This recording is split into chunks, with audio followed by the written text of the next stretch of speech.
She rode in with nothing but a rifle across her back and secrets buried so deep even silence couldn't hold them. The valley had never seen a woman like Elena Ashcroft, and the men who were hunting her were counting on that.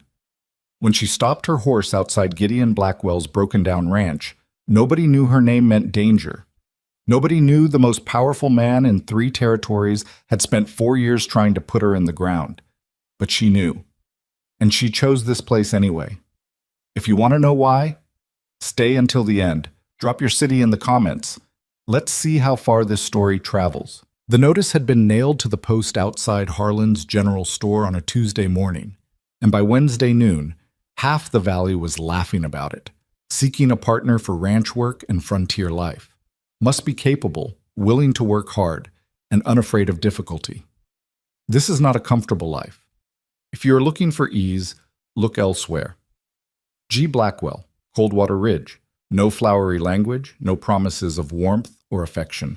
No mention of loneliness, though every man who read it understood that was what sat underneath every plain word.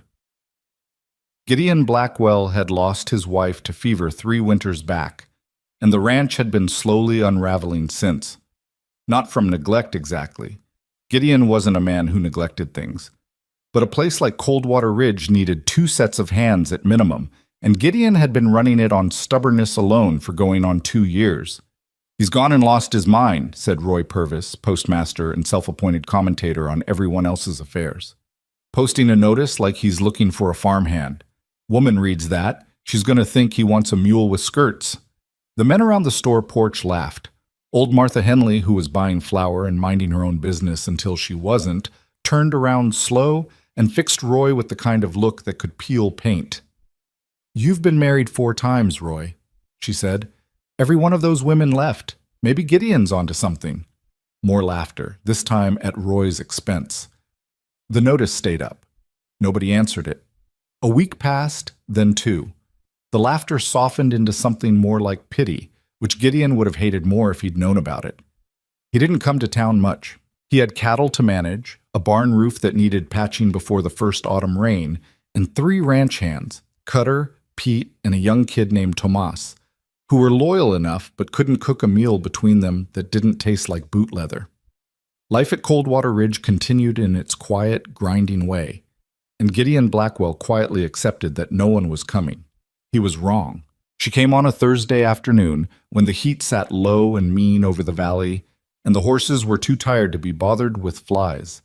Cutter saw her first from the fence line, a rider coming down the North Ridge Trail, moving at an easy pace, not hurrying, not dawdling. He squinted against the sun and called out to Pete, who was on the other side of the post he was hammering. "Somebody coming." "Somebody's always coming," Pete said without looking up. "This one's a woman." Pete looked up. She came through the main gate on a dark bay mare with road dust in her mane and a kind of bone-weary grace to her stride that said she'd been carrying her rider a long way. The woman herself sat straight in the saddle, not the practiced straightness of someone performing good posture, but the deep-set straightness of a person who'd spent so much time on horseback that sitting any other way would have felt wrong. She wore a canvas riding coat, worn through at one elbow, dark trousers, and boots that had seen every kind of terrain. A rifle rode across her back in a battered scabbard. She stopped in the yard and looked around with the unhurried attention of someone taking inventory. Not admiring, assessing. Gideon came out of the barn with grease on his hands and hay in his collar, because that was always how he looked, and he'd stopped apologizing for it years ago. He stood there looking at her for a moment. "You're here about the notice," he said. It wasn't a question. "I am." Her voice was lower than he expected, steady. She had dark eyes that moved quickly and a jaw that looked like it had been set against the wind for a long time. "Elena Ashcroft." Gideon Blackwell. He wiped his hand on his trousers out of habit, then stopped because it wasn't much cleaner. "You ride in from Millhaven?" "From farther than that." He waited to see if she'd say more. She didn't. "You read the notice?" "I read it." "Then you know I'm not offering comfort." "I'm not looking for comfort." She said it plainly, no edge to it, just the flat truth of someone who'd made their peace with hard things a long time ago. "I'm looking for work, real work."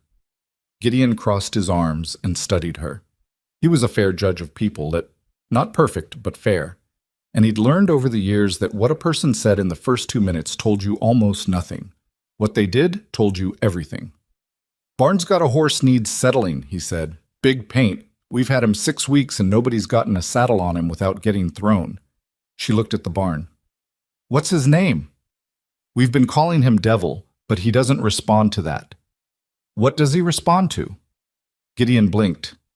"Nothing yet." She swung down from the mare in one smooth motion, handed the reins to a startled Cutter, and walked toward the barn like she'd been there before. Gideon followed, mostly out of curiosity, and his men drifted behind him in the way ranch hands do when something's about to happen that might be either impressive or terrible. The paint was a big animal, 16 hands at least, with a white face and one blue eye that gave him a half-crazed look even when he was standing still. When Elena entered the stall, he threw his head back and stomped, and Pete grabbed the fence rail with both hands in anticipation of disaster. Elena stood at the entrance of the stall and didn't move. The horse snorted, stamped again, rolled that blue eye at her. She didn't step forward, didn't make a sound, just stood there with her weight easy on both feet, one hand loose at her side, not looking directly at the animal, looking at the wall beside him. Her breathing was slow and visible, shoulders rising and falling with a steadiness that seemed deliberate, like she was doing it on purpose. A minute passed. 2.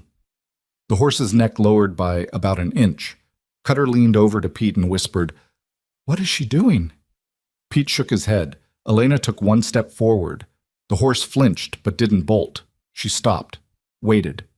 Another minute. Another step. The horse's ear swiveled toward her, tracking, uncertain. She raised her hand slowly, palm down, and held it out at about shoulder level, not reaching toward him, just offering the shape of it. The horse stretched his neck. His nose touched her hand. She turned her palm up. Tomas, the youngest of Gideon's hands, who was 17 and had been doing ranch work since he was 9, let out a breath he'd been holding for about 3 minutes and said quietly, "I'll be damned." "Language," Gideon said automatically, but he was watching Elena with an expression he hadn't worn in a long time, something between surprise and respect. It took her another 20 minutes to get a halter on the paint, and she didn't rush any of it. She moved like someone who understood that the fastest way to earn trust was not to demand it. When she finally led him out of the stall and walked him in a calm circle around the yard, the horse followed her like he'd decided she was the most sensible thing he'd encountered in months, which, given the horse's recent history, was probably true. Gideon watched until she brought the animal back in, then walked up to the stall door while she was removing the halter.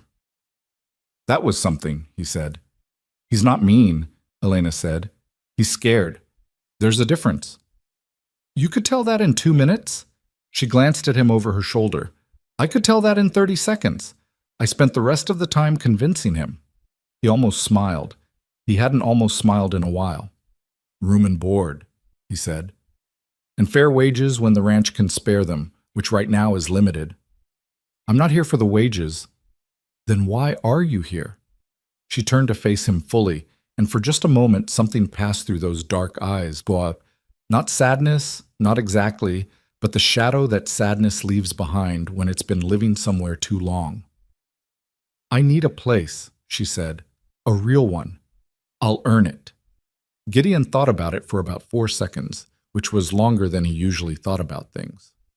"There's a bunk room off the east side of the barn," he said. "Cutter'll show you." She didn't sleep like someone who trusted the darkness. Cutter noticed it first because Cutter's bunk was nearest the partition wall, and he was a light sleeper by habit. At 3 a.m, he heard footsteps, careful, deliberate, barely there, moving across the bunkroom floor. He lay still and listened. The side door opened and shut without a sound. He turned over and went back to sleep, figuring she'd needed air. In the morning, she was at the fence line before sunrise, pulling wire with gloves and a post-pounder she'd found in the tool shed, fixing a section that Gideon had been planning to get to for 2 weeks. He came out to check on the cattle and stopped when he saw her. She'd already done 40 feet of fence. "You didn't need to start today," he said. "You just got here." Sun's up, she said, like that explained everything. In a way, it did. He brought coffee out in 2 tin cups, because it seemed like the thing to do. They stood by the fence in the early morning cold and drank it without saying much, looking out over the land where the ridge caught the first light and turned the scrub grass to something almost gold. There was a clarity to the air at that hour that Gideon had always liked, the feeling that the day hadn't made any of its mistakes yet. "How long have you been riding?" he asked after a while. "Long enough? Long enough to know the country, or long enough to be tired of it?" She looked out at the ridge. "Both, I suppose." He let it sit. He wasn't the kind of man who pulled at threads just to see them unravel. People said what they said when they were ready, and pushing only made them say less. "You're good with horses," he said instead. "I grew up with them. My father raised quarter horses on our land in—" She stopped, pulled the next section of wire. "We had a good spread. Long time ago." He heard the past tense and understood what it meant. Loss was loss, whether it came from fever or fire or something else. He didn't ask which. "The paint horse needs a name," he said, "since you're the one he's decided to tolerate." She thought about it for a moment. "Compass," she said. "Because?" "Because he needed to find his way." Gideon drained his coffee and set the cup on the fence post. "Compass it is." In the 2 weeks that followed, Elena Ashcroft settled into Coldwater Ridge, the way a good tool settles into a hand, like it had always been there and everything before it had just been making do. She was up before anyone and in bed after everyone, and Cutter stopped trying to track her midnight movements because they happened every night without exception. He mentioned it once to Pete, who shrugged. "Some people sleep light," Pete said. "Frontier does that to a person." "She doesn't sleep light. She barely sleeps at all. Every time I hear her, she's near the door, like she's listening." "Listening for what?" "That's what I'm wondering." Cutter wasn't a suspicious man by nature, but he was observant. He noticed that Elena always sat with her back to the wall at meals, that she clocked every person who rode past the gate before she returned to whatever she was doing, that the rifle she'd arrived with never went more than arm's reach away, even when she was mucking stalls. But he also noticed other things. He noticed that she'd quietly fixed the kitchen stovepipe without being asked, so the smoke stopped backing up into the main house. He noticed that she'd taught Tomas how to read a horse's feet for early signs of strain, something the boy had needed to learn for a year, and nobody had taken the time to show him. He noticed that the paint horse, Compass they were calling him now, let her bridle him without issue, and had started nickering softly when he heard her voice from across the yard. "She's good people," Tomas said one evening while they were finishing up the horses. "Maybe," Cutter said. "You don't think so?" Cutter hung up the brush. "I think she's carrying something heavy, and I think whatever it is has been chasing her for a while." He paused. "Doesn't mean she's not good people, just means the story's not finished yet." Tomas thought about that. "What kind of story you think it is?" Cutter pulled the barn door shut against the evening wind. "The kind," he said, "that doesn't let go easy." The incident with the river happened on a Thursday, which Gideon later thought of as the day that settled the question of Elena Ashcroft in his mind for good. They'd been moving cattle to the south pasture, a full crew effort that required everyone covering different angles of the drive. Tomas had been working the eastern flank near the creek bed when his horse spooked at a rattlesnake through him and bolted. The boy landed wrong, tumbled down the bank, and hit the water hard. The creek was running fast from the recent rain, shallow enough to survive, fast enough to pull a person under if they got turned around and panicked. Tomas panicked. Elena was 200 yards away when she heard him yell. She didn't call out, didn't look for help, didn't hesitate. She put Compass into a flat run toward the sound, hit the bank at speed, and went into the water without slowing down. The creek took her sideways for about 20 feet before she got her footing and reached the boy, who'd gone under once and was coming up coughing and grabbing at anything within reach. She got an arm around his chest and pulled him toward the bank, fighting the current the whole way. They came out in the grass 10 yards downstream, Tomas gasping and Elena soaked to the bone, and the first thing she did once he was on solid ground was check his head, his neck, his wrists. Quick, methodical hands that knew where to look for injury. "I'm okay," he kept saying. "You'll tell me that after I've checked," she said. He had a gash on his palm from the rocks, and a bruised pride, but nothing broken.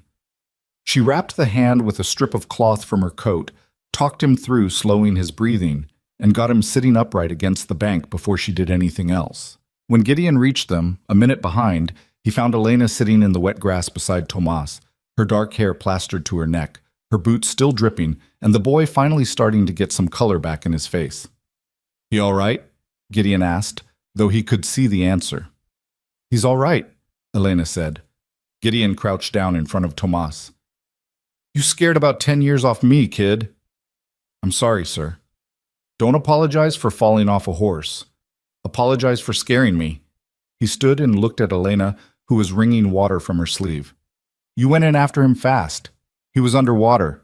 You could have called for help." She looked at him steadily.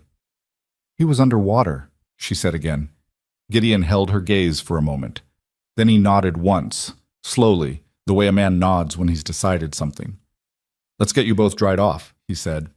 That night at supper, Tomas told the story twice, once for Pete, who'd been at the far end of the drive, and once for Cutter, who'd heard it already and listened again anyway. Elena ate her beans and said nothing, which was her way. Gideon watched her from the other end of the table and thought about what Cutter had told him earlier in the week, about the midnight listening, about the rifle, about the weight she carried. He thought about it for a long time after supper, sitting on the porch in the dark. Something in her past had sharpened her into the kind of person who ran into a river without stopping to think. That kind of sharpening didn't come free. It cost something, and whatever had paid for it, he suspected, hadn't finished collecting. He went inside and locked the front door, which he hadn't bothered to do in over a year, and stood in the hallway listening to the quiet of the ranch, and thinking that the quiet, lately, had a different quality to it, like the pause before a storm finds its voice. The whisper started small, the way most dangerous things do. It came from a man named Horace Deal, who ran a feed operation out of Millhaven and made most of his money knowing things other people didn't. He'd been in Harlan's general store on a Wednesday morning, picking up ledger paper and minding nobody's business, including his own, when Elena came in for fence staples and a spool of wire. She had her hat pulled low and her coat collar up against the October wind, which wasn't unusual for the season, but Horace Deal watched her the way he watched everyone, with the patient attention of a man filing information away for future use. He didn't say anything that day. He bought his ledger paper. He went home. He sat with whatever it was turning in his head for 3 days before he said anything to anyone, which showed more restraint than most people credited him with. But he said it eventually. He always did. He told Roy Purvis, because Roy Purvis was the fastest way to get a thing into general circulation, that the woman working out at Blackwell's ranch had a face he'd seen somewhere before. Not recently. Maybe 5 years back. He couldn't say where, couldn't say under what circumstances. But a face like that, those eyes, that jaw, it stayed with a man. Roy Purvis, who had no filter and no conscience about using information he hadn't earned, repeated this at the barbershop on Friday afternoon. By Saturday evening, it had traveled to the feed store, the livery, and the back table at the saloon where men went to complain about things without being expected to do anything about them. Out at Coldwater Ridge, Elena didn't know any of this yet. She was 3 weeks into the work of the ranch and had started to settle in the way she hadn't allowed herself to settle anywhere in a long time. Carefully, incrementally, the way you lower yourself onto ice you're not certain will hold. She'd taken to fixing things that weren't strictly her responsibility. The kitchen window that had been painted shut for 2 seasons, the hinges on the barn's east door that screamed every time the wind came through, a gap in the bunk room wall near the floor where cold air came in at night and kept Tomas awake. She fixed it with a piece of board and some pitch without mentioning it to anyone, and Tomas noticed it one morning and didn't say anything either, just glanced at her across the breakfast table with an expression she understood, gratitude that didn't know how to be spoken out loud. Gideon noticed the repairs accumulating and said nothing directly, which was his way of approving.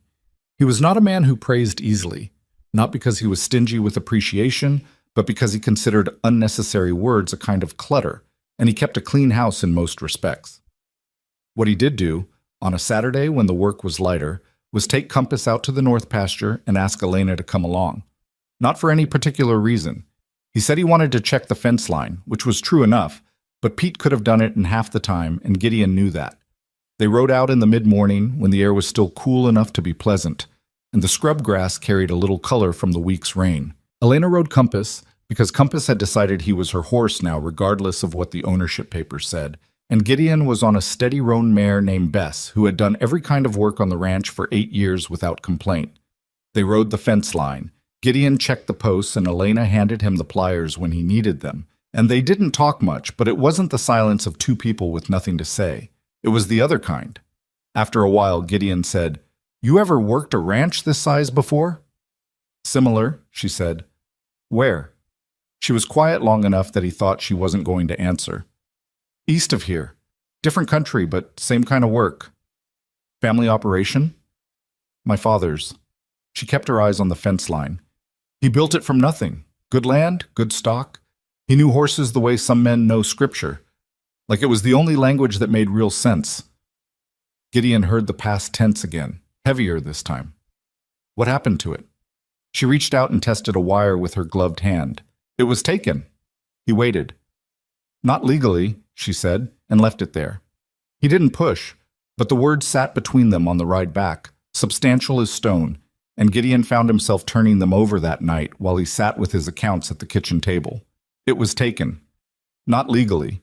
He'd heard of such things. Land disputes in the frontier territories were rarely clean, and the men with money and connections usually came out holding the deed regardless of who'd broken the ground first. He'd been lucky. Coldwater Ridge was his by clear title, and nobody had ever contested it, probably because it was just difficult enough to work that the easy money men hadn't bothered. But he knew the type who did bother. Everyone on the frontier did. He closed his accounts ledger and went to bed, and didn't sleep well, which was becoming a pattern he didn't fully understand yet. The next morning, Cutter came to him before breakfast with his hat in his hands, and a look on his face that Gideon recognized as the look of a man delivering unwanted information. "Heard something in town yesterday," Cutter said. "About?" "About Elena." He turned the hat brim through his fingers. "Horace Deal's been telling people he recognizes her from somewhere. Can't say where exactly, but he's sure of it. Roy Purvis has been spreading it around." "Recognizes her how?" "Just her face. Says she looked familiar. Couldn't put a name to it." Cutter paused. "But you know how that goes. People start filling in what they don't know with what they're willing to imagine." Gideon was quiet for a moment. "Did he say anything else?" "Not that I heard, but the way people were talking, it's the kind of thing that grows." "Things always grow when Roy Purvis is involved." "Yes, sir." Gideon looked out across the yard where Elena was already working, replacing a section of rotted board on the corral fence. She was on her knees in the dirt with a hammer, her coat pushed back off her shoulders, working with the unhurried focus she brought to everything. "Don't say anything to her yet," Gideon said. Cutter nodded, put his hat back on, and went to breakfast. Gideon stayed where he was a moment longer, watching her work. He thought about the midnight listening, the rifle, the way she sat with walls behind her and doors in front of her. He was starting to understand these things less as quirks and more as a system.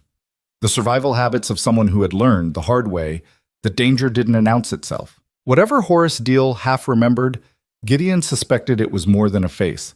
He went into breakfast and didn't ask her anything. 3 days later, he found the notice. He'd been cleaning ash from the fire pit behind the bunk room, a monthly task that had been let go too long. He was using a flat shovel to move the deeper ash into a bucket when the shovel hit something stiff. He worked around it carefully and pulled it out. A piece of paper, thick stock, mostly burned, but not entirely. The corner that remained was enough.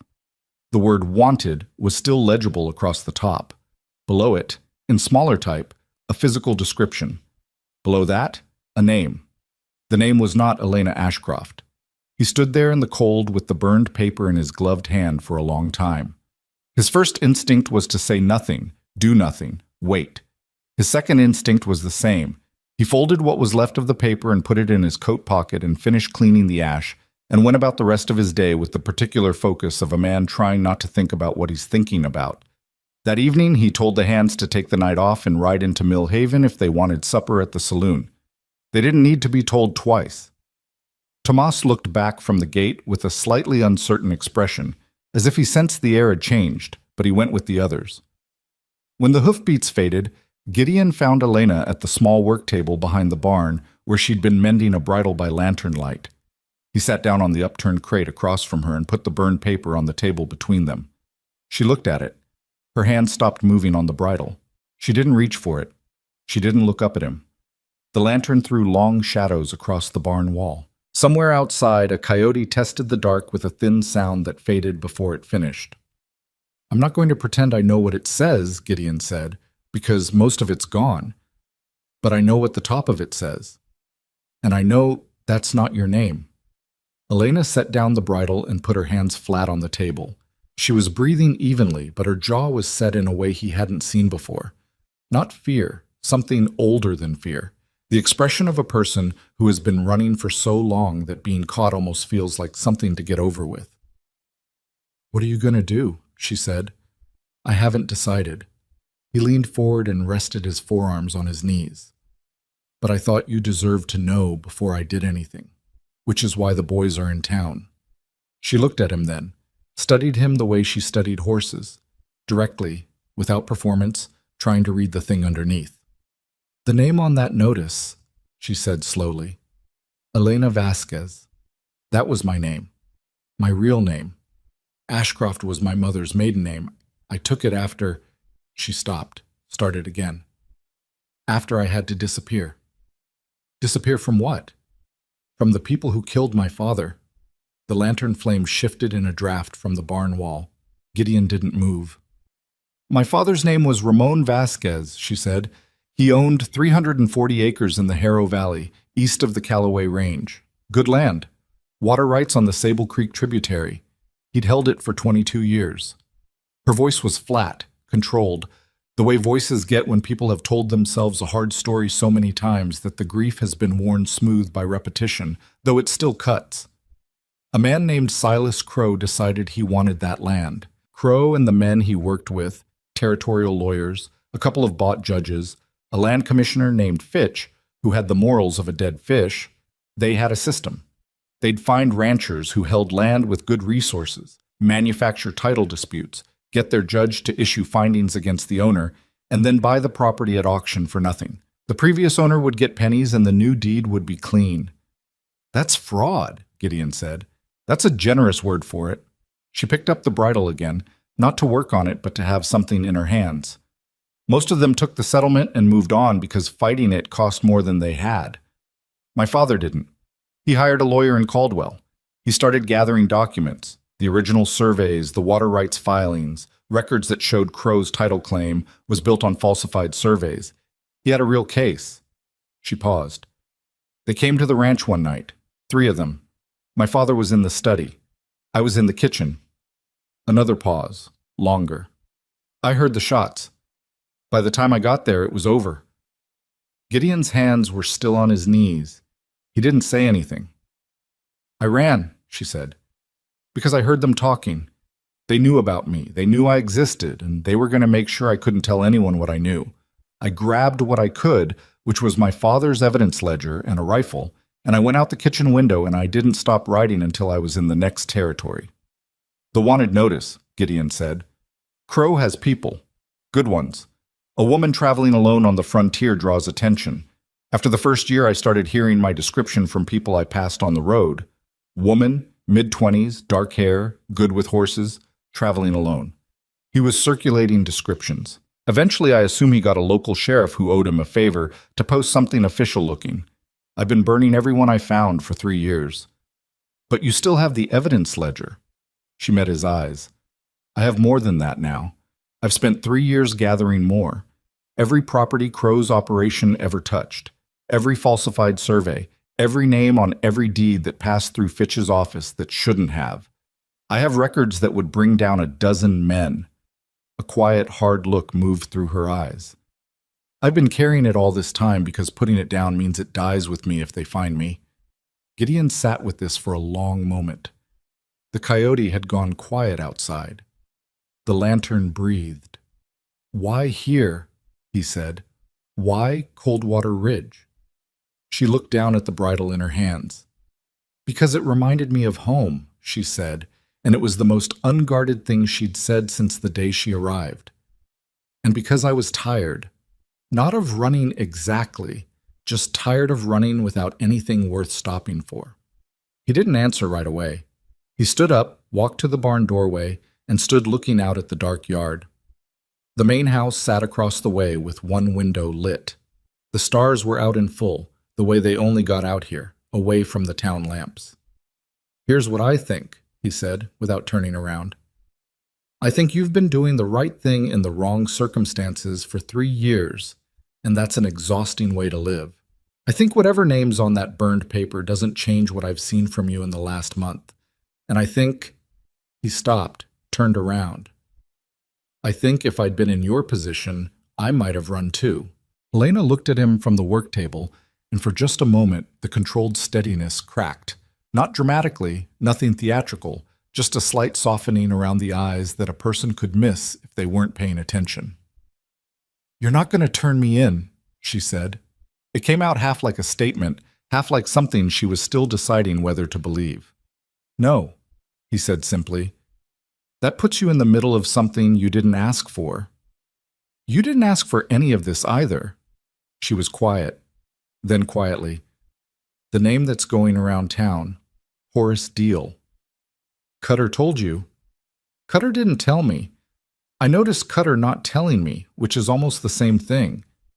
The corner of her mouth moved, almost, barely, a thing that might have been a smile in better circumstances. "He's a kind man, but he's not subtle." Gideon exhaled. "Deal doesn't have a name yet, just a feeling. Roy Purvis has been flapping his mouth, but Roy Purvis flaps his mouth about everything. Might fade." "It won't fade," she said. "These things don't. Someone will ride through who saw a notice, or Crow's people will hear there's a woman matching my description working a ranch in the valley." She set the bridle down carefully. "I should leave." "Maybe," Gideon said. "You'd be safer." "Probably." She waited for the but, because she could tell there was one. "But you burned that notice yourself," he said, "which means you were scared enough to cover your tracks but decided to stay anyway. I'd like to know what that means before you make up your mind to go." She looked at him for a long time. The lantern between them threw light on the planes of his face, tired face, strong face, a face that had done years of difficult things and hadn't softened much from them, but hadn't hardened into something mean either. That last part mattered more than she would have said. "It means I was hoping," she said finally, "which was probably stupid." "Probably," he agreed. "Most hope is." He picked up the burned paper from the table. He crossed to the lantern and held the paper over the flame until it finished what the fire pit had started, let it burn down to his fingertips, then let the ash fall. "Go get some sleep," he said. "Real sleep, if you can manage it." She stood, picked up the bridle, hung it on its hook. At the barn door she stopped. "Gideon." He looked up. "Thank you," she said. It was the first time she'd said his name. He nodded once, turned down the lantern, and walked back to the main house across the dark yard, hands in his pockets, thinking about the kind of trouble that was probably already on the road toward them, and the strange, inconvenient fact that he wasn't sure he minded. The hands came back from town near midnight, a little loud, Tomas slightly sunburned from the saloon fire, Pete telling a story nobody needed to hear twice. Cutter came in last and paused by the bunkroom door and looked toward the work table out of habit. The bridle was hung up. The lantern was cold. Everything was quiet. He went to bed thinking it probably wouldn't stay that way. He was right. 3 days later, a rider came through Millhaven, a quiet man, well-dressed, asking careful questions about a woman traveling alone. He didn't stay long. He paid for his meal, left a coin for the barman, and rode out south before noon. He didn't give his name, but he had the look of a man who worked for someone else's money, and the questions he asked were the kind that had direction to them. Not curiosity, purpose. Nobody thought much of it until after he was gone. Then Roy Purvis mentioned, to no one in particular and everyone in general, that the stranger had been asking about a woman with dark eyes who was good with horses. By evening, that piece of information had covered the same distance as everything else Roy Purvis ever said. By morning, it had reached Coldwater Ridge. Cutter brought the news before the coffee was done. He came in through the kitchen door with his hat already in his hands, which was never a good sign, and found Gideon at the stove and Elena at the table with a cup she hadn't touched yet. He looked between them, decided there was no good order for saying it, and said it plain. There was a man in Mill Haven 2 days ago, asking about a woman. Dark eyes, good with horses, traveling alone. He kept his eyes on Gideon, but his words were for both of them. Roy Purvis put it together with what Horace Deal said. It's going around. The kitchen was quiet except for the coffee starting to boil over, which Gideon pulled off the heat without looking at it. Elena set her cup down carefully. She didn't look surprised. She looked like a person who has been waiting for a particular piece of bad news long enough that when it finally arrives, the main feeling is something closer to exhaustion than fear. What did the man look like? She said. Well-dressed, quiet, didn't give a name, asked his questions, paid his bill, rode south. South, she repeated. Not a question. South meant back to whoever sent him. South meant a report being delivered. How long ago? Gideon asked. Day before yesterday. I only just heard because Pete went into town for the wire yesterday evening and stopped in at the saloon. Gideon looked at Elena. She was looking at the table, at nothing specific, her jaw working slightly the way it did when she was running through calculations she didn't like the outcome of. He'll send more than one back, she said. He never moves with less than 4, usually 6. She pushed her chair back and stood up. I need to go. Sit down, Gideon said. She looked at him. Sit down, he said again. Not hard, just certain. Running now puts you on an open road with no cover, and whoever he sends will be watching the roads. You leave this ranch today, and you're easier to find, not harder. She stayed standing for a moment, and he could see the argument in her. Years of instinct telling her that motion was safety, that stopping was the thing that got people killed. He understood it. He also understood that instinct built in one set of circumstances didn't always translate to another. Sit down, Elena, he said quietly. Let's think. She sat. Not happily, but she sat.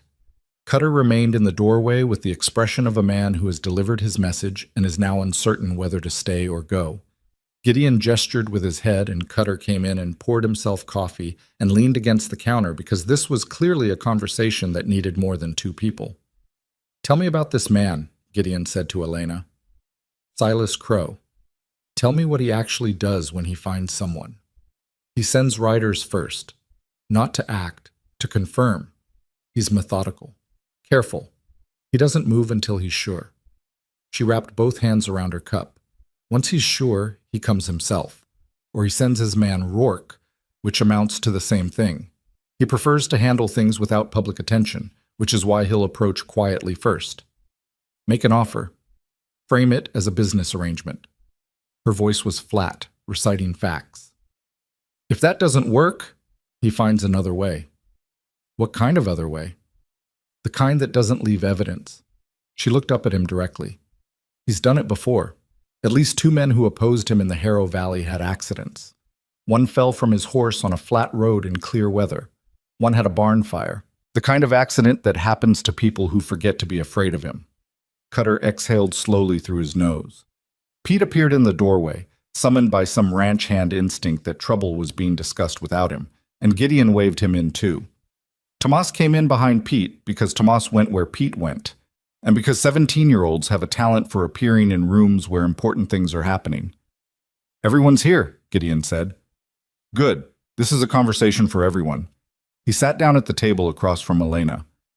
There's a man coming, probably more than one, looking for Elena. She has a history with these people that is not her fault and not her doing, and I'm not going to detail every part of it right now. What I'm going to say is this. I believe her account of what happened. I trust her character because I've seen it, and I'm not turning her over to anyone. He looked around the table in the doorway.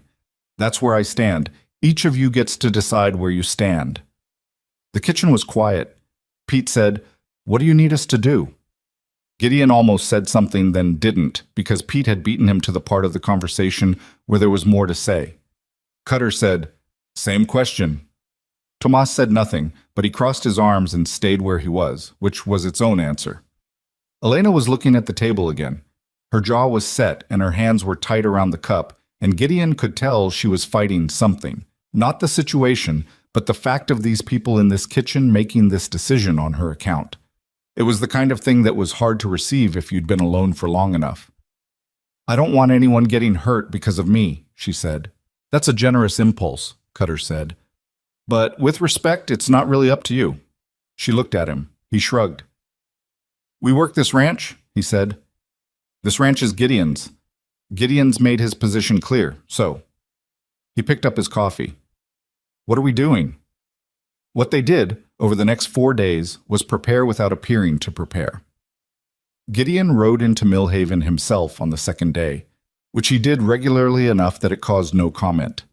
He had a quiet conversation with the county deputy, a man named Garrett, who was honest enough for a frontier lawman, which meant he was mostly honest when it didn't cost him anything. Gideon didn't tell him everything. He told him enough.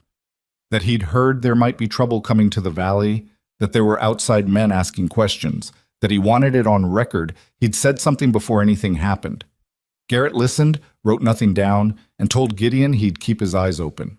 It wasn't much, but it was a thread.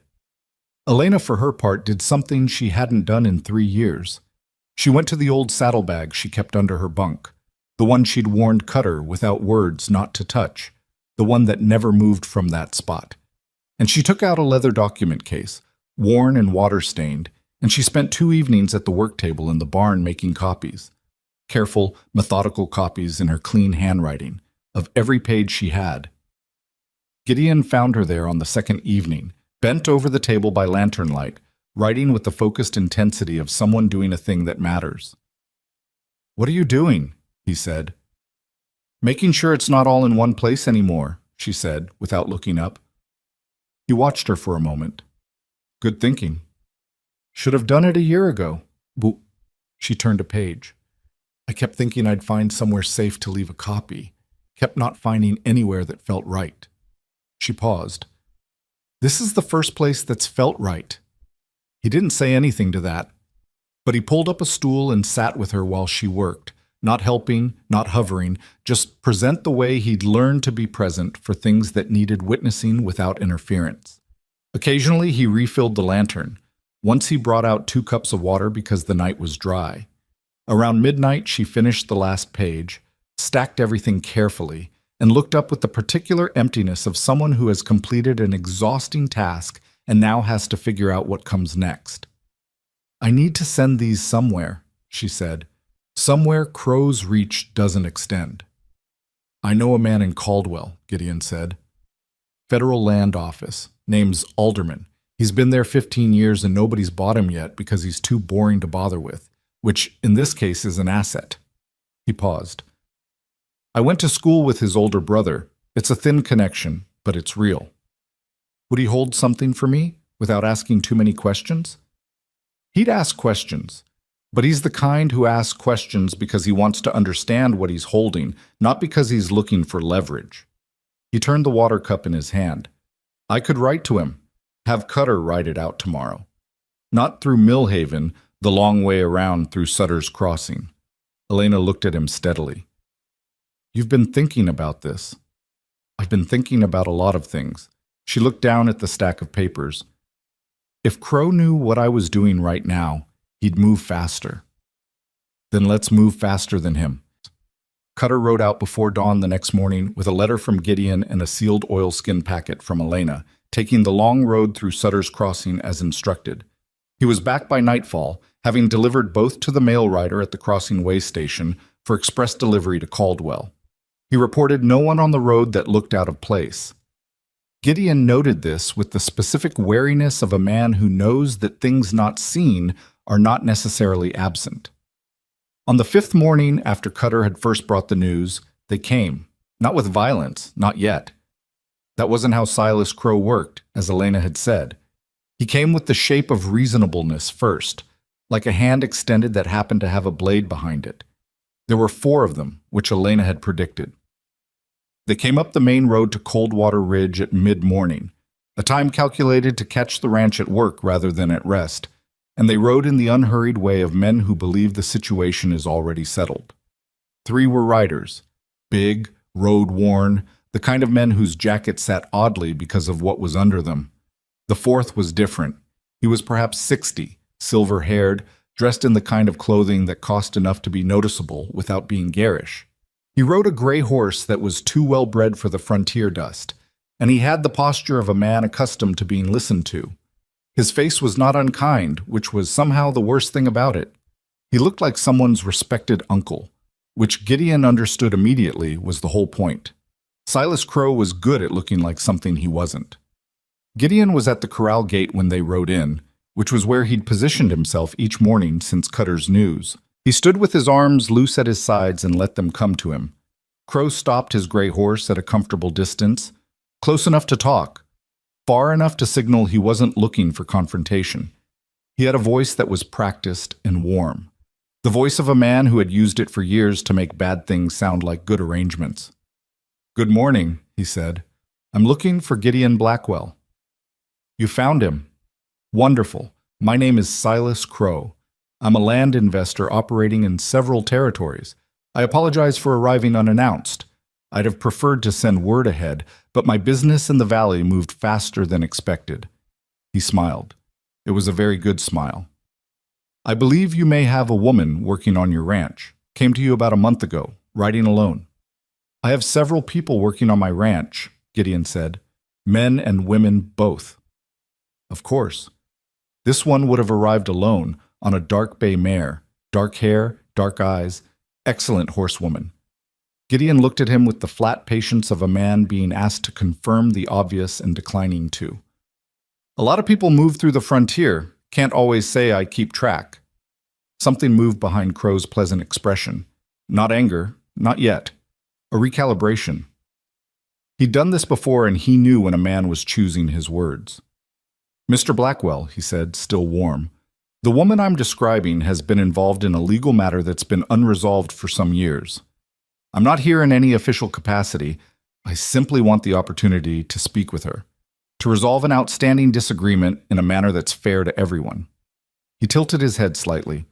"I imagine you'd agree that unresolved disputes are bad for everyone concerned."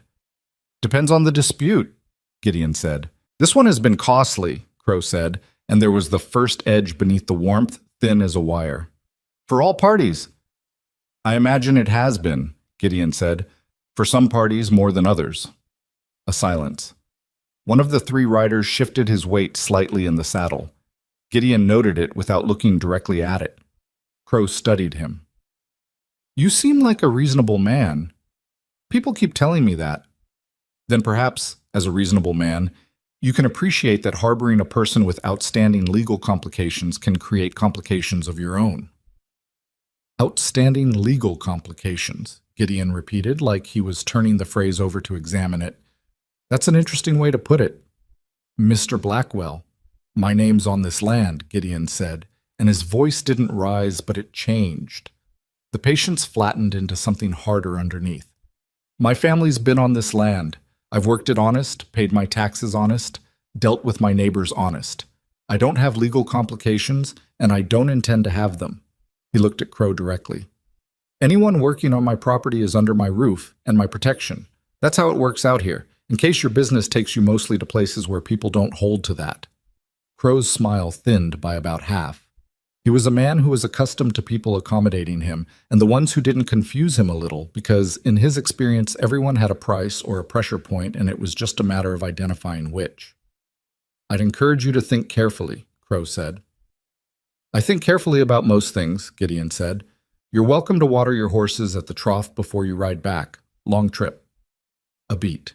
Crow looked at him for a moment longer than necessary, the way men do when they're deciding whether the thing they want to say is worth saying.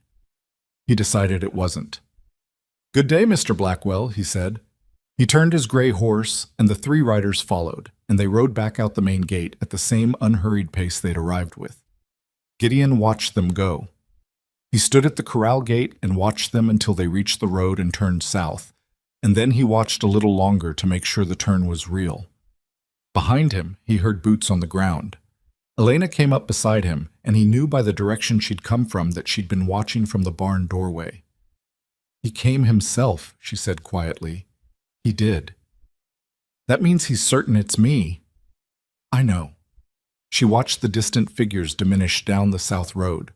Her face was composed, but her hands were not quite still. He'll come back with more men, and the next conversation won't be a conversation. No, Gideon said. It won't. A long quiet. The wind moved through the yard, pushing dust in small eddies across the hard ground. Compass, from inside the barn, made a low sound that meant nothing in particular and everything about the mood. You didn't have to do that, Elena said. You could have let him talk to me, could have stepped back and let it be my problem. It's not your problem alone anymore. She looked at him, and there was something complicated moving behind her eyes. Gratitude and something harder, more resistant, the particular conflict of a person who's been carrying a thing solo for so long that sharing the weight feels dangerous in its own right. Gideon, she said, these men don't leave loose ends. Whatever he said to you just now, measured and polite, that was the part where he still thought it could be handled quietly. That option's gone now. The next time he sends someone out here, it won't be for a conversation. She held his eyes. You need to understand what you've walked into. He looked back at the empty road where Crow had been.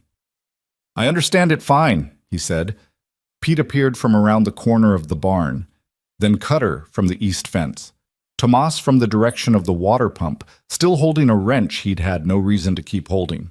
They'd all found reasons to be close, Gideon realized, without anyone telling them to. They'd seen the riders come in and position themselves within range without making a show of it. He looked at his crew standing around the yard in the thin autumn light, men who worked for wages that weren't always on time and food that wasn't always hot, and he felt something in his chest that he didn't have a clean word for. Get back to work, he said. All of you. They went, without comment, without ceremony, the way people go back to work when they've already said the important thing by showing up. Elena was still standing beside him. He became aware of this the way you become aware of something you've gotten used to. Not suddenly, but with a kind of quiet certainty. Those copies you made, he said. I want you to make one more set, tonight if you can. Where do you want to send them? Not send, keep. Here on the ranch, separate from the others. He glanced at her. If something happens to the packet we sent to Caldwell, if Crow has a longer reach than we think, I want a version that stays with us. She nodded. I'll do it tonight. Good. He started toward the barn, then stopped. Elena. She looked at him. For what it's worth, he said, I'm not afraid of him. She studied him for a moment, the way she studied things she wanted to believe. I know, she said. That's what worries me. That night the ranch was quieter than usual, which didn't mean it was still. Cutter checked the fence line on the south perimeter without being asked. Pete loaded his rifle and set it inside the barn door and didn't explain why. Tomas, who was too young for what was coming and old enough to know it, spent an hour with Compass in the last light, just standing next to the horse the way Elena had shown him, close, patient, letting the animal's steadiness work on his nerves the way it worked on everyone's. On the ridge above the south road, just visible in the last light if you knew where to look, two riders sat their horses in the shadows of the tree line and watched the ranch below. They'd been there since late afternoon. They didn't come closer. They didn't need to yet. They just watched, the way you watch something you're planning to take, counting the lights as they went out one by one. They came back 3 nights later, not at dawn, not at midday. At the black hour past midnight, when the body's defenses run lowest and the mind takes longest to come fully awake. Gideon had anticipated this. He'd been sleeping in the chair by the front window for 2 nights running, which his back had opinions about that he was choosing to ignore. The night was overcast, no moon worth mentioning, the kind of dark that swallowed the yard whole and gave shapes to things that weren't there. He heard the horses before he saw anything. Not on the road. They'd come around the backside of the North Ridge, which meant they'd scouted the property carefully enough to know that the road approach had a clear line of sight from the house. That told him 2 things. These weren't local hired men, and Crow had given them time to prepare. Gideon was at the barn door in under a minute, and Elena was already there. She was dressed, rifle in hand, boots on. She'd never fully undressed, he realized. She'd been sleeping ready the same way she'd been sleeping ready for 3 years, and for once that particular exhausting habit was exactly right. North fence, she said quietly. At least 6, maybe 8. You heard them? I heard the horses, Ground's dry. They're trying to move slow, but 6 horses on dry ground is 6 horses. She checked the rifle without looking at it, the way a person checks a thing they've checked 10,000 times. They'll split, some at the front gate, some coming around the east side of the barn. Classic pinch, cut off the road and the open ground at the same time. How do you know that? Because it's what I'd do. She looked at him. Cutter and Pete need to be at the east corner of the barn. You need to be at the front gate before they get there. If they find the gate already held, it changes the calculation. They want to arrive first and set the terms. Don't let them. He looked at her in the dark. You've thought about this before. I've thought about this every night for 3 years. It wasn't self-pity, just a fact delivered flat. Go wake the others. Quietly. He went. Waking ranch hands for trouble was different from waking them for work. Work you could ease into. Trouble came up fast or not at all. Gideon moved through the bunk room and touched each man on the shoulder, one after another, and each of them came awake the way men do when they've been half expecting it. No one asked questions. Cutter reached under his bunk. Pete was already pulling on his boots. Tomas sat up and looked at Gideon with eyes that were scared and clear in equal measure. No, sir, he said again, and his voice only shook a little. He reached for the rifle propped against the wall, a battered old repeater that had been on the ranch longer than he had, and checked the load the way Elena had shown him 2 weeks ago, pressing each cartridge with his thumb to confirm it was seated. Gideon looked at him for a moment.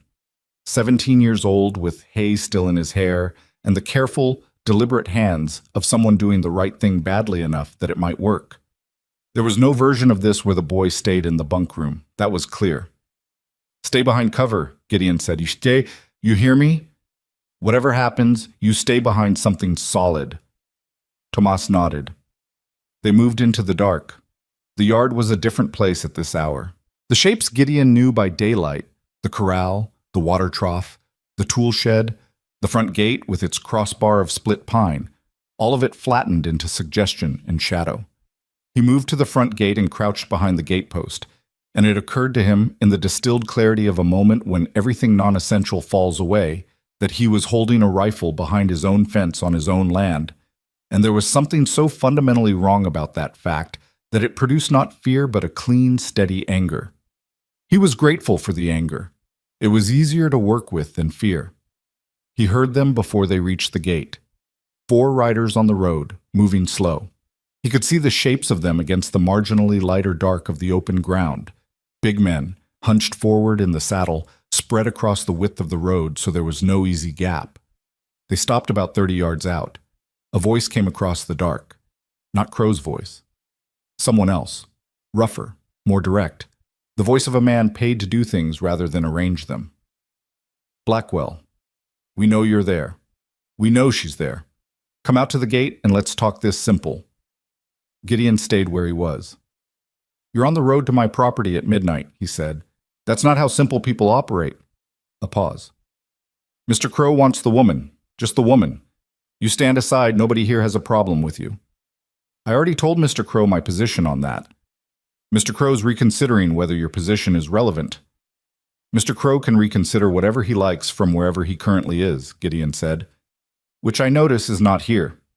Another pause, longer this time. The riders shifted.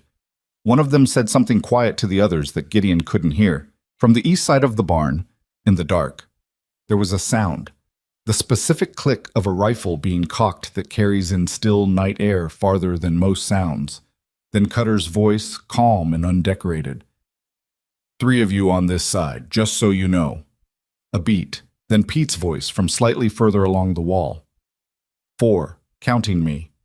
Gideon heard someone on horseback say something sharp and low, and the horses at the east moved in a way that said the men on them had just discovered the situation was not what they'd expected when they rode out. The voice at the front gate said, Blackwell, this doesn't have to be ugly. I agree completely, Gideon said. So ride back and tell Crow what you found. A ranch that knows you're coming and doesn't feel like cooperating. The 4 riders sat their horses on the road, and the 3 on the east side of the barn stayed where they were, and nobody moved for a long 10 seconds. And Gideon understood that this was the moment, not of resolution but of recalibration. These men had come expecting to arrive first and control the shape of things, and instead they'd ridden into a ranch that was awake and positioned and not inclined to be managed. That changed the math. Professional men, which these were, did the math. The voice at the gate said, "This isn't finished." "I know," Gideon said. "Go tell him." They went. Not fast. They had enough pride left for that. But they went. The sound of horses on the road faded south, and then the east side went quiet. And then there was nothing but the dry wind and the distant complaint of a horse somewhere that hadn't enjoyed the night. Gideon stayed at the gate for 5 minutes after the sound was gone. Then he stood up, and his back made its opinions known in several specific locations, and he walked back to the yard. The others came in from their positions, converging without being asked. Cutter had a cut on his palm from the fence wire he'd been gripping. Pete was breathing harder than the situation strictly required, which was what adrenaline did to a man who'd been waiting for something to happen. Tomas came around the corner of the barn, still holding the old repeater with both hands, and when he came into the yard and saw that everyone was upright and accounted for, he let out a breath that seemed to have been in him since the moment Gideon woke him up. Elena came last, from the north side of the barn where she'd had an angle on the ridge approach. She walked into the yard and stopped and looked at the faces around her, and Gideon could see her doing the same accounting he was. Everyone standing, no one hurt. And something in her shoulders came down by about half an inch. 7, she said. 8 counting the one I couldn't see on the ridge. Did they have rifles? Gideon asked. The East group did. The road group were carrying but not ready. They expected to talk first. She looked toward the south road. They'll go back to him now. He'll know we were prepared. That changes what he does next. Makes him more careful, Pete said. Makes him more serious, Elena said, which is different. She turned the rifle over in her hands, checking something out of habit. Crow doesn't like uncertainty. Tonight was uncertain. He won't come back uncertain. So he comes back with more, Cutter said. More men, yes. And he comes back with a different approach. Not midnight, not sneaking. Something he can frame as legal, or at least necessary. She paused. He'll try to make it look like we're the problem. Like this ranch is harboring a criminal, and he's bringing resolution. Give it a few days, he might even get a sheriff to ride along. Garrett won't do that, Gideon said. Maybe not Garrett, but Crow has reach. If there's a sheriff in a neighboring county who owes him, then we deal with that when it happens, Gideon said. He looked around the yard. Everybody go get a few hours. We've still got cattle to move in the morning, and the cattle don't know about any of this. Nobody argued, which meant everyone was tired enough that the logic of cattle needing to be moved regardless of armed standoffs made complete sense. They drifted toward the bunk room. Tomas stopped part way and looked back at Gideon. Are you scared? The boy asked. Gideon considered the question seriously, the way the boy had asked it. Some, he said. Tomas thought about that. Me too, he said, like it was a relief to have it confirmed as acceptable, and went inside. Gideon and Elena were left in the yard. The overcast had thinned slightly, and there was the suggestion of stars behind it, not visible exactly, but present. You need to sleep, Elena said. So do you. I've been sleeping wrong for 3 years. A few more nights won't change that. He looked at her. She was standing with her weight balanced the same way she stood when she worked. Not braced, not rigid, just ready, as if rest was something she'd negotiated down to its minimum requirement a long time ago. When this is over, he said, you're going to have to learn to sleep like a normal person. When this is over, she said, I might not remember how. He almost said something else. Didn't. Went inside. She stayed in the yard for another hour, watching the south road before she did the same. The following 2 days were the most difficult kind of difficult, the kind where nothing happens and the nothing happening is itself the threat. They moved through the work of the ranch in the awareness that they were being watched from the ridge, because Elena had confirmed on the second morning that the watchers were back, just far enough in the tree line to be shapes rather than men. Gideon sent a second letter to Millhaven, this one to the county judge. A man named Holt, who was aging and slow but technically incorruptible, laying out a formal record that outside parties had attempted to enter his property and that threats had been made against a person under his protection. He didn't know if Holt would act on it. He sent it anyway, because the paper trail was the only kind of protection that lasted past the moment. Elena spent both afternoons at the work table in the barn, this time writing a different kind of document, a detailed account, in her own hand and signed with her real name, Elena Vasquez, of every event from the night her father was murdered to the night Crow's men had come to Coldwater Ridge. Dates, names, locations, descriptions. The falsified surveys and the bought judges and Commissioner Fitch and the 2 men who'd died in convenient accidents. All of it, in order, with the care of someone who understood that narrative was evidence and evidence was survival. Gideon read it when she was done. He read all 12 pages without looking up, and when he finished, he set it down on the table and sat for a moment. "This is damning," he said. "That's the idea. If this reaches the right people, it reaches the right people and his whole operation collapses," Elena said. "Every deed he holds through Fitch's office becomes contestable. Every property owner he displaced has grounds for recovery. It's not just Crow, it's the system he built. The lawyers, the surveyors, the judges, all of it. Then why hasn't it already—" He stopped. "Because you've been alone," he said.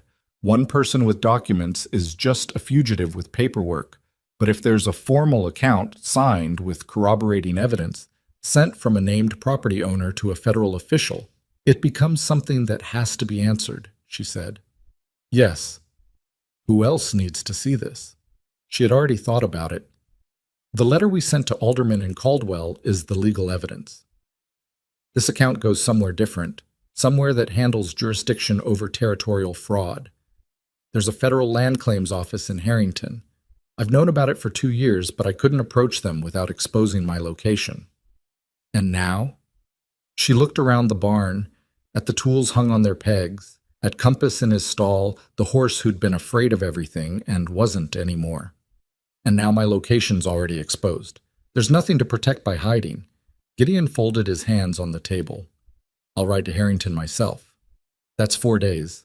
3 if I push it. You'd leave the ranch. Cutter can hold this ranch. He's done it before." He met her eyes. "Elena, if I take this account to Harrington and file it formally, Crow can't make this disappear. Whatever he does to this ranch, whatever happens here, the record exists somewhere he can't reach it." She was quiet. The lantern between them did what lanterns do in important moments, threw long shadows and kept burning steadily, indifferent to the weight of what people were deciding beneath it. "There's something else," she said. She reached into the inside pocket of her coat and brought out a small brass key on a leather cord.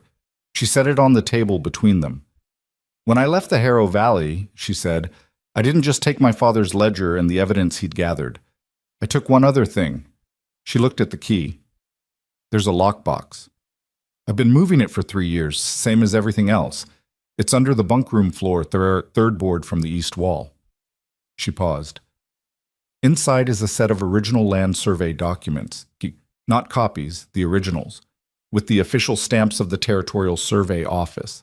Crow's man forged surveyor numbers on the disputed properties, but these originals predate the forgeries by 11 years. They prove the forgeries conclusively because the numbers don't match."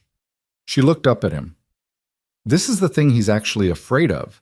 This is what he killed my father over. He knew my father had found the original surveys. He didn't know my father had already given them to me for safekeeping 2 weeks before he died." The silence in the barn was different from other silences. It had weight. "He thinks you have evidence," Gideon said slowly. "He doesn't know you have proof." "There's a difference between the two," she said.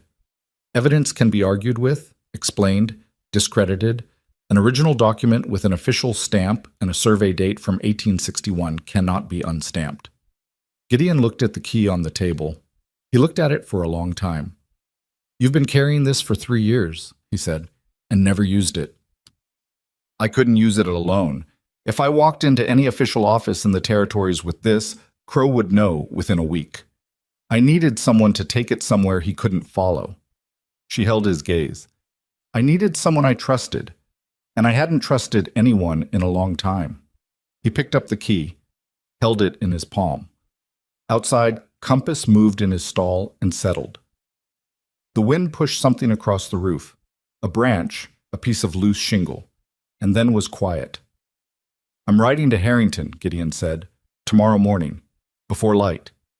Gideon, if something happens here while I'm gone, Cutter knows what to do. Pete knows what to do. And you. He looked at her directly, the way he looked at things he needed to say plainly. You've been handling worse than this for 3 years. I trust you to hold this ranch for 3 days. She opened her mouth and closed it.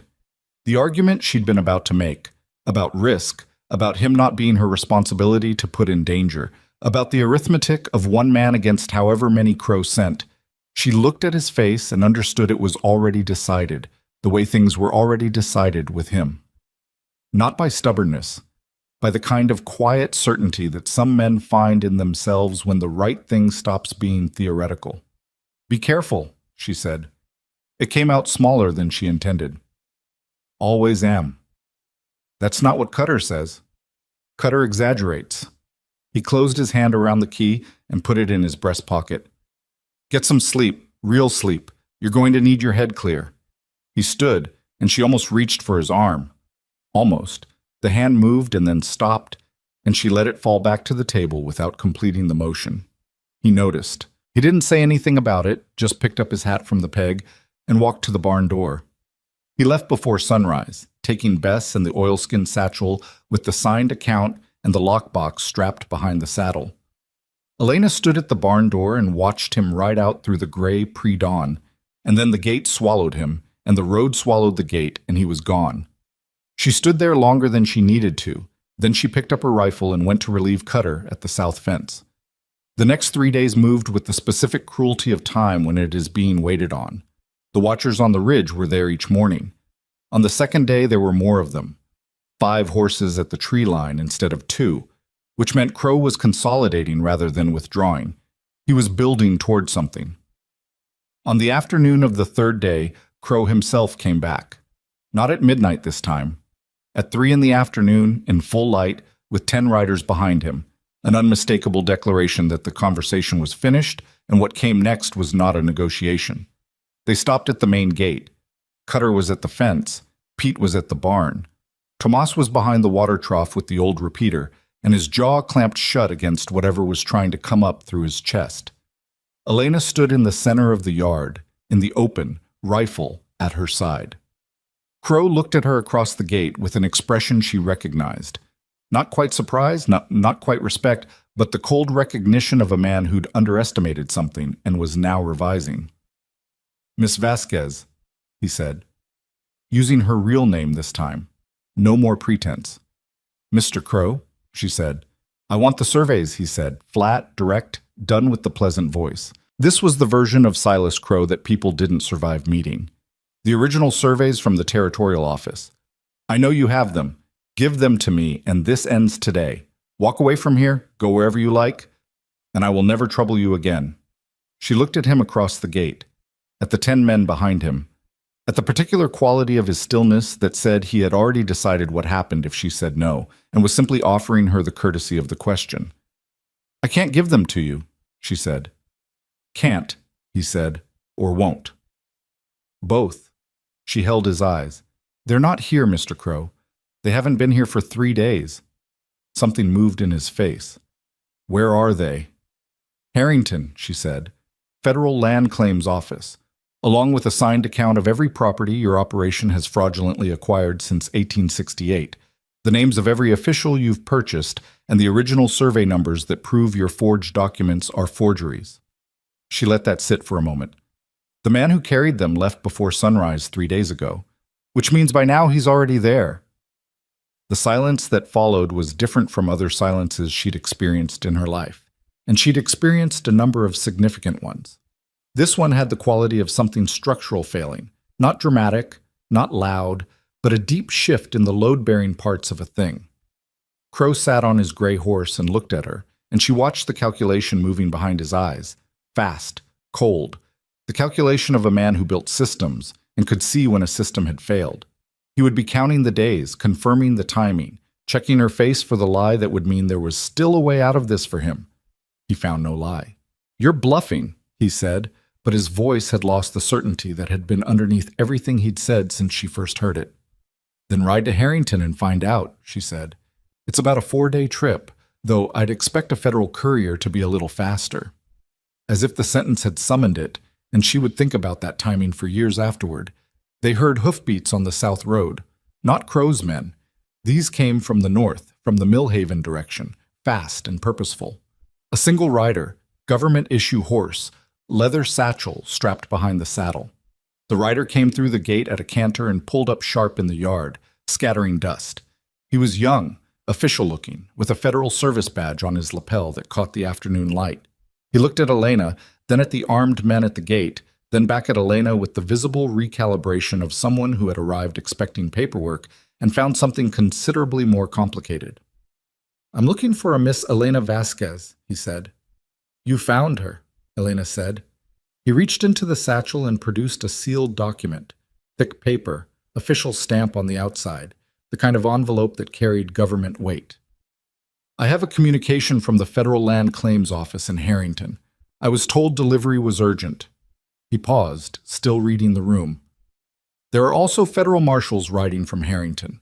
They're about a day behind me. I was sent ahead." Elena took the envelope. She didn't open it immediately.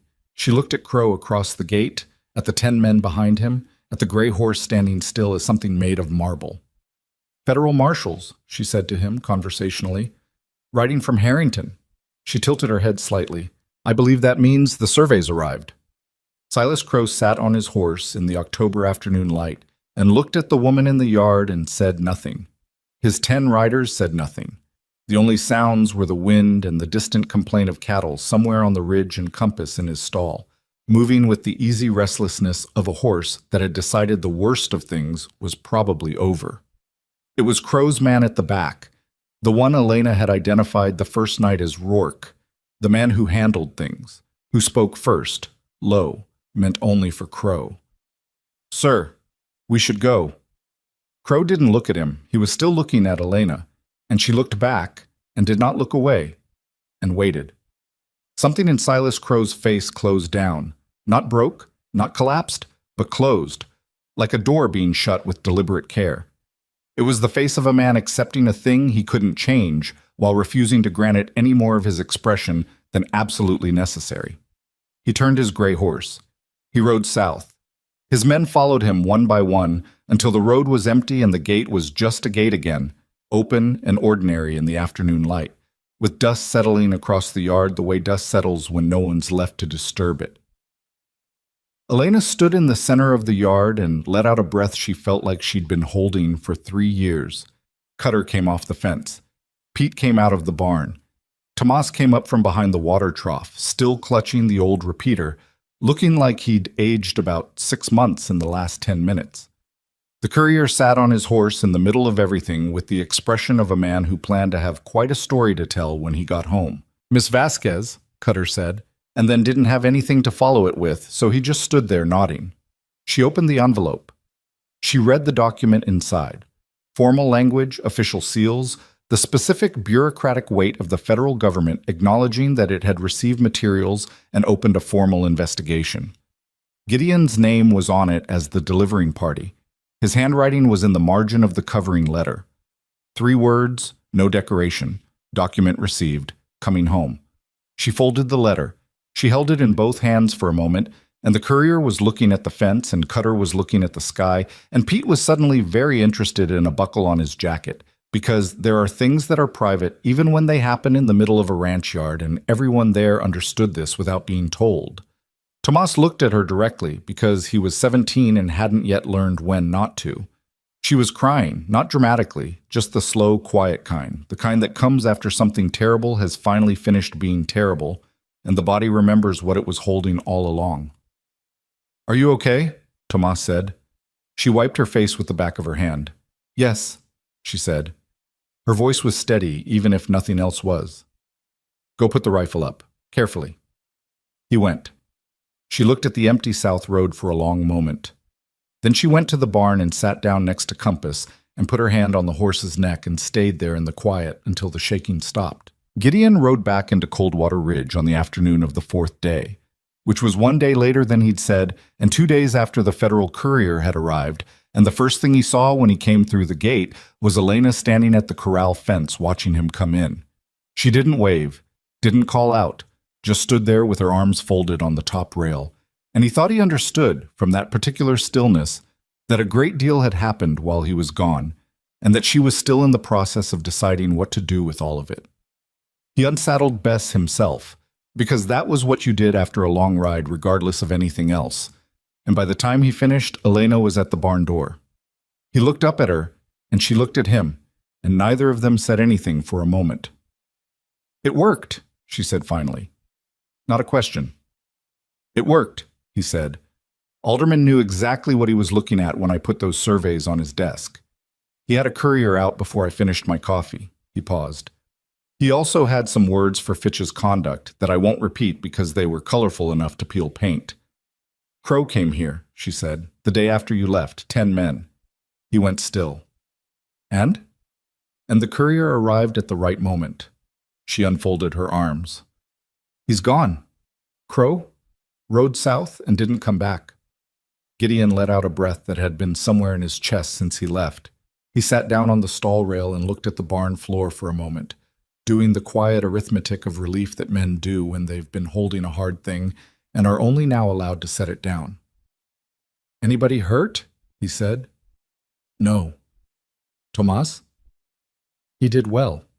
She paused. "Better than well, actually. Though I'd recommend not telling him that directly or he'll never stop talking about it." Gideon almost smiled.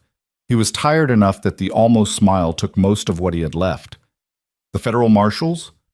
They came through yesterday morning, 4 of them, took statements from everyone. Cutter talked for 45 minutes, and I think they regretted asking." She watched him. "They're heading south after Crow. The arrest warrant names him Rourke, Commissioner Fitch, and 2 of the territorial lawyers. Alderman apparently moved fast." "Alderman is boring and efficient," Gideon said, "which is the best possible combination in an official." She stepped into the barn and leaned against the post, and the afternoon light came through the gap in the roof boards the way it always did at this hour, falling in that specific slant that made the dust look like it was suspended rather than falling. "I keep waiting to feel different," she said. "I thought when it was actually over I'd feel different." He looked at her. "How do you feel?" "Tired." She said it with a kind of surprise, like the word had arrived from somewhere she didn't expect. "Just tired. Not the scared kind, just tired." "That's what happens when you stop running," he said. "Your body remembers it's been running." She looked at her hands, which were folded together in front of her, still and quiet in a way he'd rarely seen them. Elena's hands were always doing something, mending, building, checking a rifle, testing a fence wire.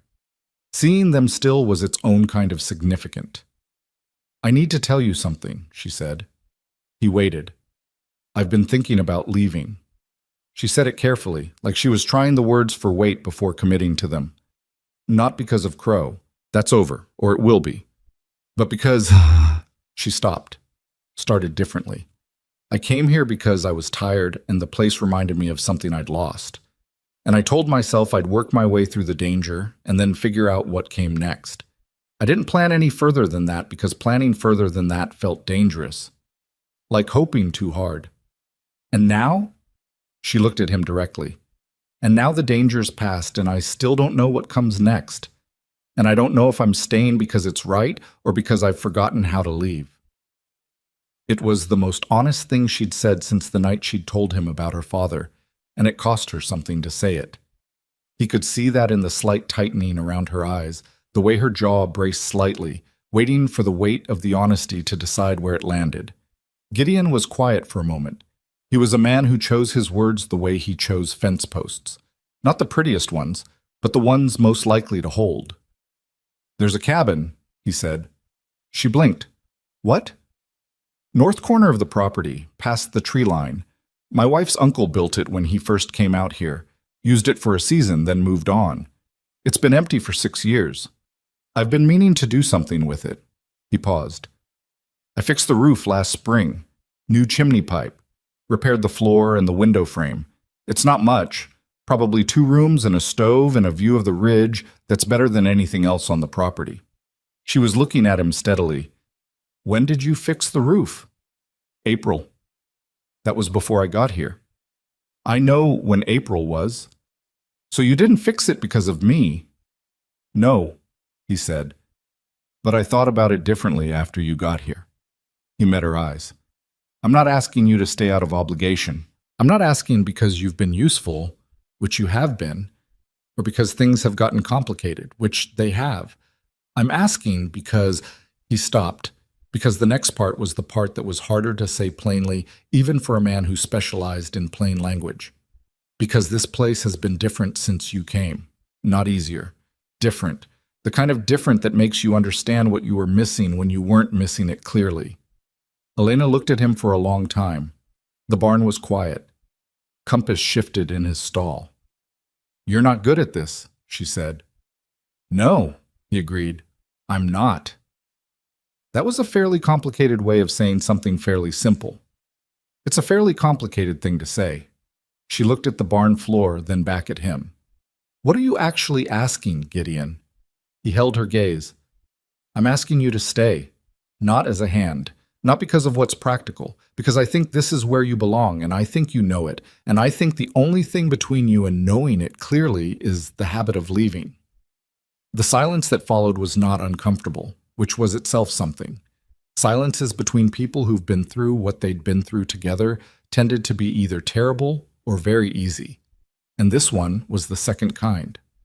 The cabin has a view of the ridge, she said finally. Best on the property, and you'd leave me alone when I need to be left alone. That would be my strong preference for both of us. She looked away, and he could see her running through it. Not the practical considerations, she was past those, but something deeper, the internal argument between the part of her that knew how to survive alone and the part of her that was exhausted by it. He'd seen that argument in himself 3 winters back, and he knew it wasn't a short one. I'll look at the cabin, she said. It wasn't yes, but it wasn't no. And from Elena Ashcroft, Elena Vasquez, who had said no to everything for 3 years on the principle that no was the only safe answer, it was more than he'd expected. Fair enough, he said. She pushed off the post and walked out of the barn. After a moment, he heard Compass make the particular soft sound he reserved for her presence. He heard her voice, low, talking to the horse the way she did when she thought no one was listening. Easy, unhurried, the voice she only used when she wasn't managing anything. Gideon sat on the stall rail for a while longer. His back hurt from the ride. His legs were tired. He was 41 years old and had been doing hard work in hard country for most of those years. And he'd learned a while back that most of the things worth having were on the far side of something difficult. He got up and went to see about supper. The weeks that followed had a different quality from everything that had come before, and it took Gideon a while to identify what that quality was. It was forward motion. Not the grinding, head-down forward motion of survival, but the kind that has direction to it, the sense that things were accumulating towards something rather than just continuing. The federal investigation moved. 2 of Crow's lawyers were arrested in early November. Commissioner Fitch was removed from his position and taken to Harrington for questioning, which the Mill Haven Gazette reported with a visible satisfaction between the lines of its official language. Crow himself was apprehended on the road to the Southern Territories. Rourke had been with him, and both were taken into federal custody without incident, which disappointed exactly no one except possibly Crow, who had spent his whole career ensuring he was never personally inconvenient. The telegraph came through to Gideon's address because aldermen in Harrington had the information, and Gideon read the dispatches to Elena over the kitchen table in the evenings when they arrived. She listened with her hands around her coffee cup, and her face doing complicated things that she mostly kept controlled. And when the dispatch came through confirming Crow's arrest, she read it herself twice, put it down on the table, and was quiet for a while. It's not finished, she said. The trial will take a year, maybe more. You'll have to testify. I know. Are you ready for that? She thought about it honestly rather than quickly. I've been ready for 4 years. I just needed it to be possible. She turned the dispatch over in her hands. My father's land, the Vasquez land in the Harrow Valley, it's still in Crow's name technically. Alderman says the recovery process can take time. Will you want it back? She looked up. The land? Your father's ranch, if the title clears. She was quiet again, and he understood this was one of the harder questions. Not legally, but in the way that some things are complicated not because of what they are, but because of everything attached to them. I don't know, she said honestly. It was home because he was there. Without him, it's just a piece of land with a lot of bad memories on it. She looked at the dispatch. Maybe I'll sell it. Give something to the families who were displaced by Crow's operation. There were families, not just my father, other ranchers, some of them with children who lost everything and never got it back. That would be the right thing, Gideon said. I'm not always sure I know what the right thing is. Nobody is, he said. That's why you keep trying. She looked at him across the table with the expression she wore when he said something that landed somewhere she hadn't been expecting, which was more often than he probably knew. Elena moved into the cabin in late November, which Gideon had said she could look at, and she'd looked at, and then started quietly cleaning without announcing she'd made a decision. He noticed when her things moved from the bunk room. He didn't say anything about it. She didn't announce anything. It was the kind of decision that made itself, and they both simply agreed to let it. Cutter noticed and said, in the way that contained an entire opinion. Pete noticed and said nothing, which for Pete was also an entire opinion. Tomas noticed and grinned at the fence post he was working on for about 30 seconds before he got himself together. The cabin was small and needed work. The door stuck in cold weather. The stove ran hot on the left side. There was a window that let in a draft through the frame that she stuffed with wool, and it helped but didn't solve it entirely. She fixed what she could and tolerated what she couldn't, and found, in a way that surprised her, that the imperfections were part of it. A perfect place would have felt like someone else's. This one felt like something she was making hers. She had the view of the ridge. It was, as Gideon had said, the best on the property. A long, clean sightline across the scrub grass to where the rock broke up through the soil, and the trees thinned and the sky came in full and wide. In the morning, she would sit with coffee on the small porch, which wasn't really a porch, but a step wide enough to sit on if you didn't need much room, and look at that ridge. For the first month, she still sat with her back to the wall and her rifle within reach. Habits that deep don't break clean. They fray.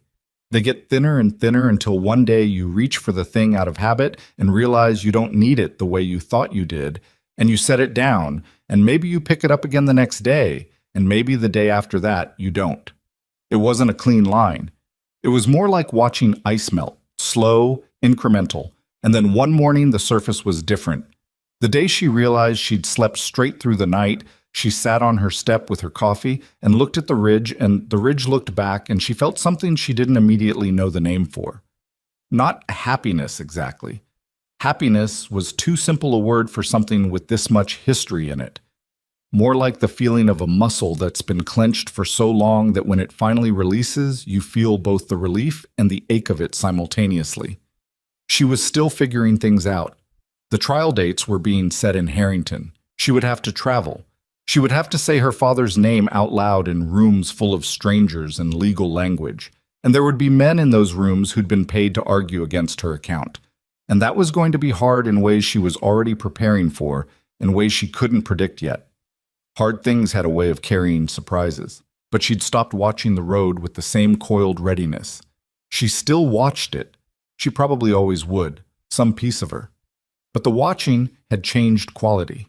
It was habit now, and habit, you understand, is a different animal from habit born of genuine threat. One evening in early December, Gideon stopped by the cabin on his way back from the south fence. He'd gotten into the habit of doing this in the way that people get into habits they don't announce. It had simply started happening, and neither of them questioned it. He sat on the step beside her. They watched the ridge, which was going purple in the last light the way the ridge did at that hour. Tomas wants to learn how to read, he said. The boy can barely get through a basic letter. I know. He told me. She looked at the ridge. I've been helping him evenings when the work's done. Gideon turned to look at her. Since when? 3 weeks ago. He asked. I said yes. She shrugged slightly. He's quick. He'll have the basics solid before spring. He turned back to the ridge. You didn't tell me. You didn't ask. He was quiet. Then, you're good at that. Teaching things without it feeling like teaching. My father was like that. She said it without the usual careful pause she put before any mention of him. It came out more natural than it had before, not because the grief was gone, but because she'd been talking about him more lately, to Tomas sometimes, when the boy was curious, and once to Cutter over a broken axle at the wagon, because Cutter had mentioned his own father, and somehow Ramon Vasquez had come into the conversation the way memories do when they're finally allowed some air. She was learning, slowly, that talking about him kept him more present than silence did. Silence preserved his grief. Words preserved the man. "He'd have liked this place," she said. "You think so?" "The ridge especially." She nodded toward it. "He liked sight lines. Said a man ought to be able to see clearly in all directions from where he stands." Gideon looked at the ridge.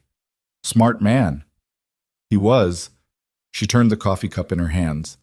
"He also made terrible coffee and was wrong about horses more often than he'd ever admit, so he wasn't perfect." Gideon smiled. A real one, not the almost kind. It changed his face considerably when he did it, which was maybe why he didn't do it more often. It seemed to cost him something. "None of us are," he said. They sat until the ridge went from purple to something darker, and the first stars showed themselves in the east. And then Elena got up because supper didn't make itself, and Gideon stood too because the cattle needed a final check before full dark. He was halfway across the yard when she said his name. He stopped, turned. She was standing at the cabin door with the light from inside making a shape around her, and she looked. He would think about this later, more than once. She looked like someone who had finally arrived somewhere after a very long trip. Not rested, not finished with all of it, but arrived. "Thank you," she said. "For Harrington, for the cabin." A pause. "For not asking too many questions at the beginning." He looked at her across the yard. "You'd have answered them eventually." "Maybe." The corner of her mouth moved. "Probably not." He turned back toward the cattle, and she went inside, and the yard settled into its evening quiet. The specific peace of a working place after the work is done, when the animals are settled and the tools are hung up and the ground is just ground again. Spring came to Coldwater Ridge with the particular stubbornness of springs in hard country, late, grudging, arriving in fits rather than steadily, with cold snaps that killed the early shoots, and everyone complaining about it. And then one morning it simply was spring, the way it always eventually was, and the scrub grass went green and the creek came up, and the cattle moved differently on the land, the way cattle do when winter's finally lost its argument. The trial in Harrington ran through March and April. Elena rode there and back twice, with Gideon both times because she'd stopped pretending she didn't want him there. She testified for 2 full days, and her voice was steady throughout, and the original surveys did exactly what she'd always known they would do. They couldn't be explained away, and the opposing lawyers tried several approaches before settling on a silence that amounted to having run out of road. Silas Crow was convicted on 11 counts, Commissioner Fitch on 7, Rourke on 3, which his lawyer had managed to argue down from 6. The territorial lawyers took various plea arrangements. The convictions were the kind that carried real sentences, not the kind that powerful men often manage to convert into fines and quiet exits.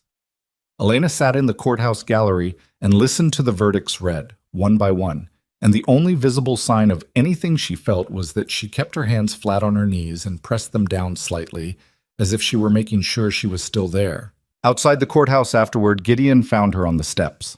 She was looking at the street, the ordinary, unremarkable street of Harrington with its wagon traffic and its noise and its complete indifference to the fact that something significant had just finished inside.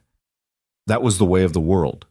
Important things happened, and the world outside kept moving, and somehow that was more comforting than it was disappointing. "It's done," she said. "It's done," he said. She exhaled, and he could hear 4 years in it. On the ride home, somewhere on the second day when the landscape was starting to look familiar and the ridge at Coldwater Ridge was a shape on the horizon, she asked him something she'd been holding for a while. "Do you ever regret it?" she said. "Posting that notice?" He thought about it the way he thought about things, not quickly. "No," he said. "You couldn't have known what was coming." "No," he agreed. "So you don't regret getting complicated when it could have been simple." He looked at her sideways, riding beside him on Compass, who had settled into a steady road horse over the winter without anyone particularly planning it. Simple was always an illusion, he said.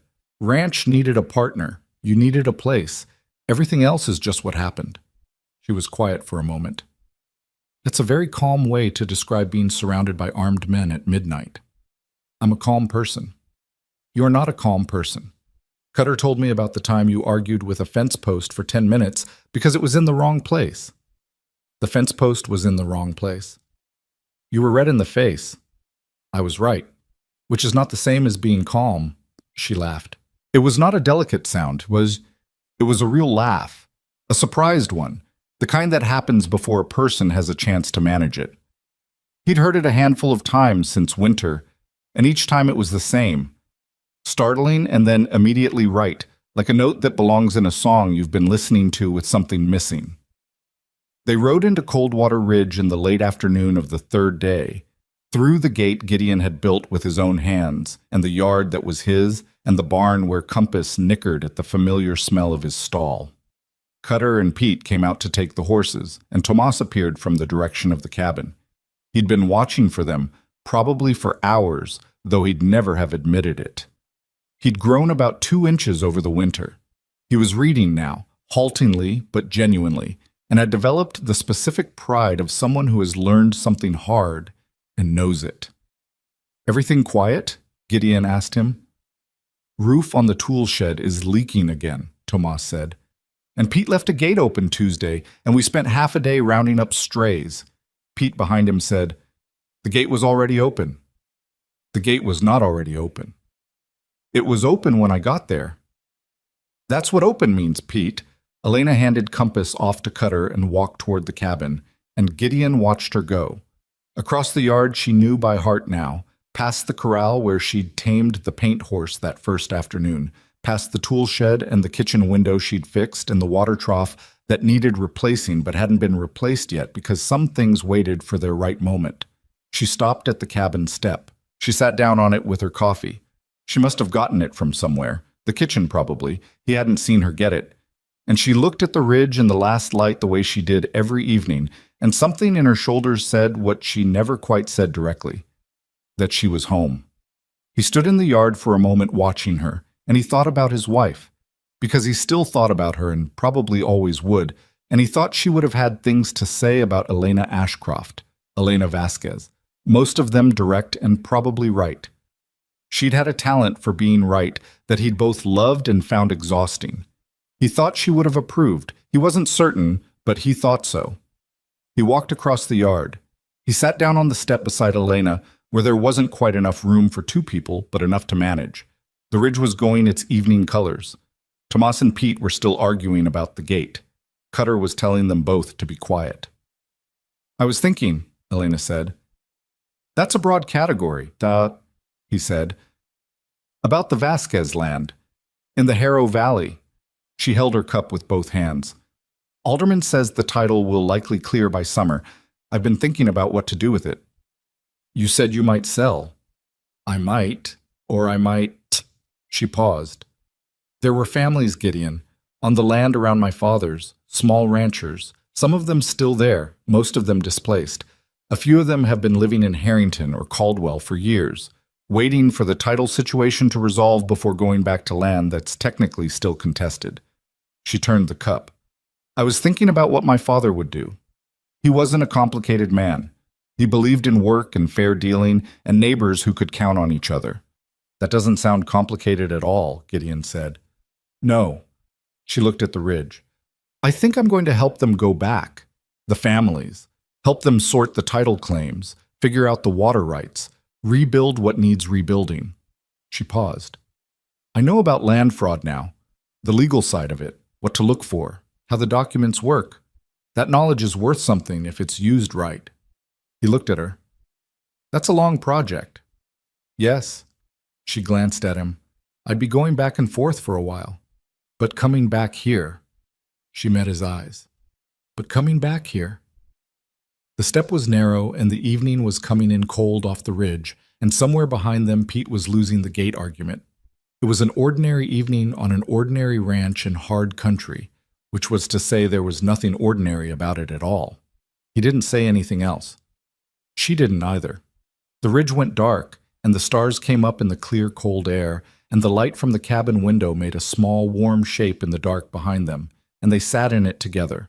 Not perfectly, not without all the complications that came before and all the ones that were still ahead, but together. The rifle hung on its peg inside the cabin door where it belonged, no longer needed in the way it once was. Not forgotten. She would never forget what it had cost her to need it, but resting. Finally resting. Some things in this life don't get resolved so much as they get carried until they're light enough to set down. The truth. Elena Vasquez had spent 4 years running toward, finally had feet of its own, and she didn't have to hold it anymore. All she had to do now was live. She looked at the stars a moment longer, then stood up, took Gideon's empty cup with hers, and went inside. The door closed quietly behind them. The ridge stood in the dark, patient as it had always been, watching over the small lit window of the cabin and the sleeping horses and the hard-won ground of Coldwater Ridge. It had seen harder winters than this one. It would see more. But tonight, at least, everything that needed to be home was home.